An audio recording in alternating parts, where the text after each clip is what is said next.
Everybody, Dean Young Home Tech. Hope everybody is doing well.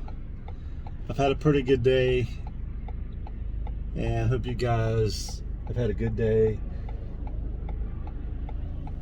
I just want to talk about contractors and referrals and stuff like that real quickly. I do get asked a lot about referrals and recommendations and stuff from, past clients that I've done repairs for, or clients that I do home inspections for.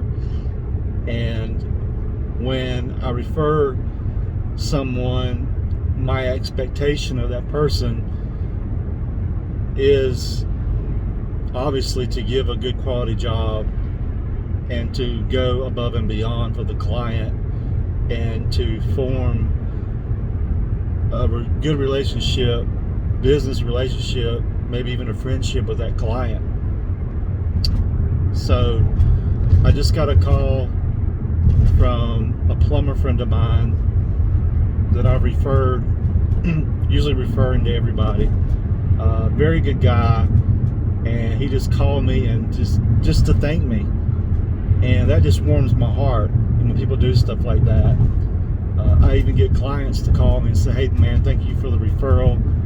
So and so was great. I appreciate the recommendation. That's going to be my person now." So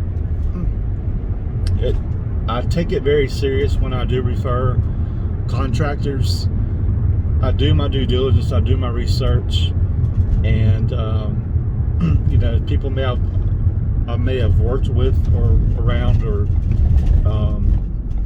I've got referrals, myself asking around that they've done stuff for me.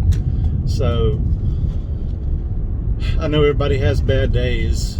I've had bad days, and I've kind of let the client down, and my expectation is to make it up to them, make it up to the client tenfold, reassure them that this is not an everyday thing. This is just something happened. It was a bad day. Things just didn't go as planned.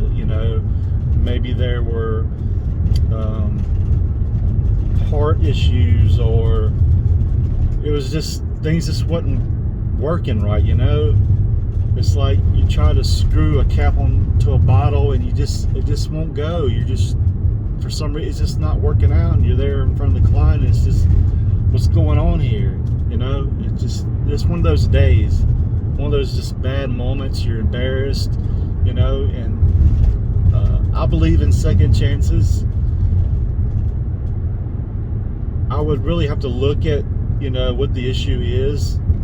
If it's like a customer service issue, as far as being someone that if you're being sarcastic or negative toward the client, then I'm not going to refer you again. If I get bad feedback on someone being rude or dishonest, just no integrity, the workmanship was just not there, then it's going to have to be a hard pass on any extended referrals. But anyway, finished up my inspections for the day. So ready for this weekend, man. I'm just needing the rest, but I'm not going to get the rest because Vanessa's wanting to go look at floors this weekend for the building. And so I guess once we get the flooring, I'm going to end up putting in the flooring. So probably not this weekend because I've still got to sand and paint. So that's probably what I'll be doing this weekend. But we're going to get the flooring this weekend. But during the week, more than likely my evenings, I'm going to be laying some flooring. So yeehaw. But I am going to enjoy myself the rest of this evening, and in the morning she's got some online classes that she's going to be working with or working on, and I'm just going to be laying my butt around with my dogs and chilling out and watching my TV until she's ready to go. Other than that, that's it, man. Sit around and be fat and sassy, and that's about it, man. Missed my brother today. He works with me, and he's up in DC seeing some family, in-laws, and I think some family friends as well. So haven't heard from him. I told him to text me later and let me know how everything's going. Hopefully some point soon we can push Corey to the next step and the next level and just get him going. Speak of the devil, man, look at that. He just sent me a text. His ears must have been burning. So hope you're watching this, Corey. You usually do.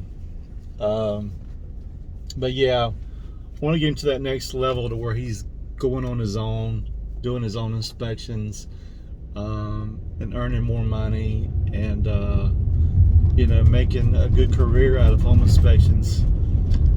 He's my younger brother, and he's at a good age to be getting into this. He's got several years hopefully left in him, at least 30. He can make a good living at it and save some money and have a good nest egg, man, to fall back on. But yeah, man, that's all I've really got right now that I can think of. I'm pretty sure I'll probably think of something before I end this video and start rambling on something, because that's usually the way it happens. As Corey gets on me about all the time. He's like, man, every time you say you get ready to end the video, you start ranting about something. That's just the way I'm wired, I guess, man. I can't really think of anything right now, but usually when I say that, I start thinking about something. I could start one on agents, but it's probably a whole nother other video, and I could probably go for a while. I'll go ahead and bring it up. So the inspection for Cornelius, I hope I'm pronouncing that right near Charlotte, outside of Statesville, whatever that area is out in there. Anyway, Canopy MLS, I'm back on that thing. So anyway, the agent announced was not going to be present. Okay, here's my thing. The only reason that we are members of the GRRA and the Triangle MLS is because we do a lot of work, a lot of inspections in those areas.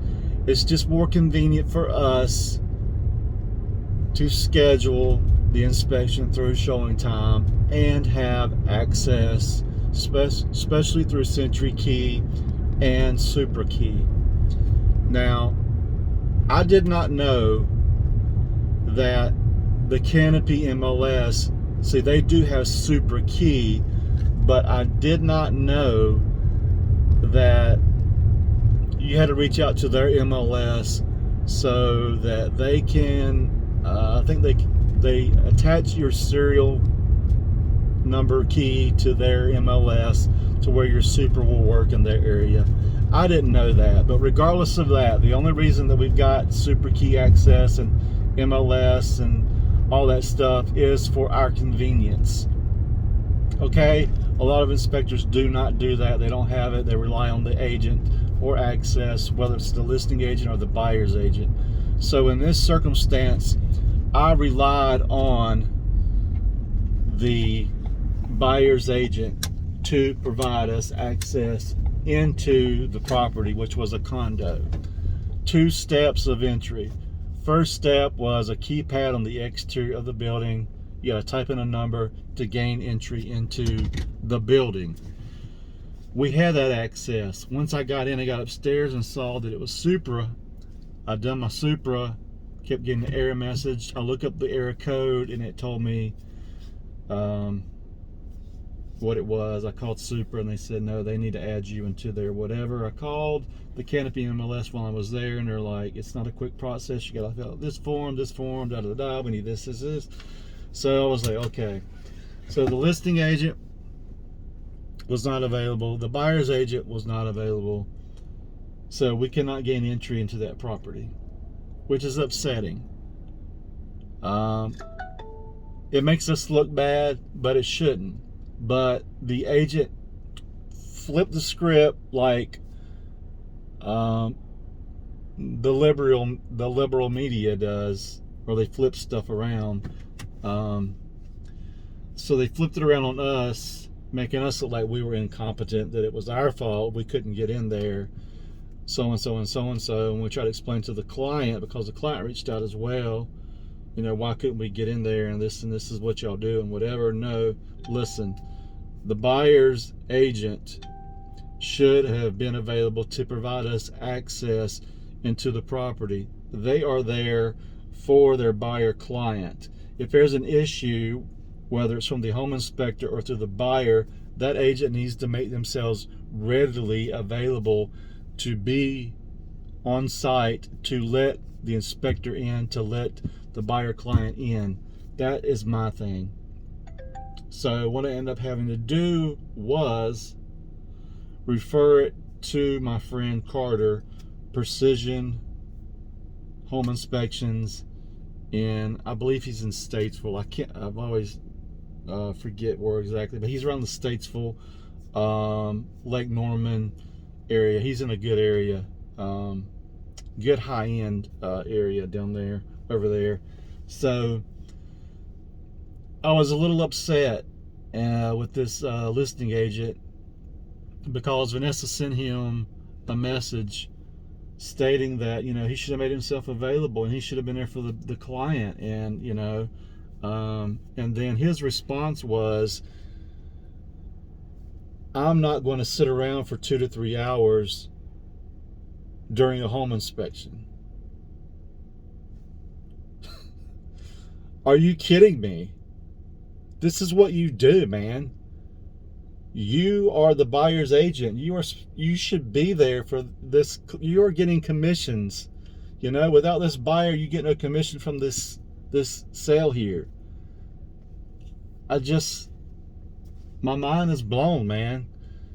I shouldn't get backlash from that from any agent, anybody. I understand that there's agents that don't attend inspections. I get it, but you've got 2 sides of that. There's some saying, well, our broker told us not to, because if we have knowledge of this, this, and this, we could become liable of this. And then there's one that you have to be you have to be there with the buyer client, and you have to be there with the inspector. So there's 2 sides of that. It's like when plumbers and electricians get together, they go back and forth on the code. Everybody's got their own interpretation of things.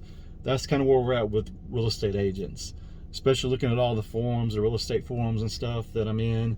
People go back and forth about stuff like that, and it is what it is. I get it, but I believe, my opinion was, even if he didn't want to stick around for the inspection, he should at least came, you know, got me into the super key and left, if that's what he wanted to do. Get me access into the property, and I'm good from there. But he should have been there, because I'm not a part of the MLS in the Canopy. So he should have been there. Now, we are a part of, like I said, the triangle and the triad as far as MLS, that we can be in the property, you know, by ourselves. Now, I don't believe, we've discussed this before, I believe, online, but I don't remember a lot of it. But I'm not responsible I mean, I'm not responsible for the buyer, overseeing the buyer. I believe that should be on the agent. They should be there to oversee their buyer, or tell the buyer not to show up, or just have the buyer meet me outside and let me go over everything, not walk them through the property. So, and for sale by owner, I don't know, that's a whole different ball game. We could talk about this stuff all day, every day. But anyway, I'm gonna get in here because I'm tired, and I want to get my report sent up and to the cloud and download it and upload it again and all that technical stuff. But anyway, guys, I appreciate you 1000%. I know this is my second video today. I try to at least make one a day, or every other day, or every few days. But anyway, 336-99-8185, hometechnc.com, 336-99-8185, hometechnc.com, hometechnc.com, hometechnc.com. Really appreciate you guys. Peace.